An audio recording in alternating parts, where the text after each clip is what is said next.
প্রিয় সন্দীপবাসী, আসসালামু আলাইকুম। আপনারা ইতিমধ্যে অলরেডি জেনে গিয়েছেন যে সন্দীপের যে আমাদের চলাচলের যে প্রধান মাধ্যম স্পিড বোট, সেই স্পিড বোটের ভাড়া অলরেডি আজকে থেকে 100 টাকা বৃদ্ধি করা হয়েছে। মানে বাংলাদেশের একটা প্রত্যন্ত গ্রাম হচ্ছে সন্দ্বীপ, এবং সন্দ্বীপে যাতায়াত ব্যবস্থা এত নাজুক এটা বলার বাইরে। এর আগে আমাদের এখানে অনেকজন সংসদ সদস্য এসেছিলেন, সবাই নির্বাচনের আগে ইস্তার দিয়েছিলেন যে ওনারা এই সন্দ্বীপের যাতায়াত ব্যবস্থাটাকে উন্নত করবেন। আলটিমেটলি আমরা দেখেছি যে এটার উন্নয়ন কিছু হয়নি।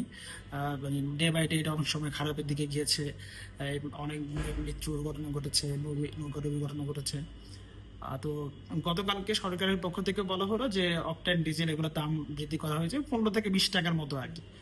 তো আপনি যদি দাম বাড়াতে চান অকটেন ডিজেল এগুলোর সাথে সামঞ্জস্য করে, আপনি 20 টাকা বাড়াতে পারেন বা হাইস্ট 25 টাকা হইতে পারে। তো সেখানে এই ডিজেলের যেখানে মাত্র 17 থেকে 20 টাকার মধ্যে দাম বৃদ্ধি করা হয়েছে, সেখানে স্পিড বোটের ভাড়া 100 টাকা বাড়ানো এটা অবশ্যই মানে এখানে যারা সিন্ডিকেট আছে তাদেরই কারসাজি।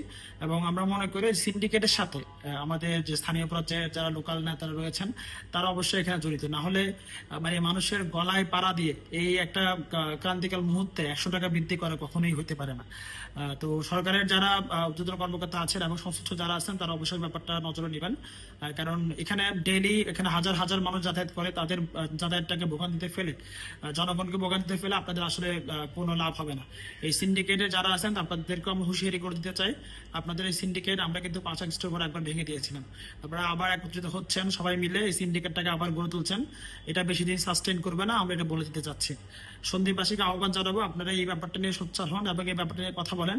কারণ যাতায়াত আপনাকেও করতে হবে, আপনি যে দলই করেন, বিএনপি করতে পারেন, এনসিপি করতে পারেন, জামাত করতে পারেন, যে কোনো দল করতে পারেন, আপনি যে দলই করেন আপনাকে কিন্তু কষ্ট করে যাতায়াতটা করতে হবে।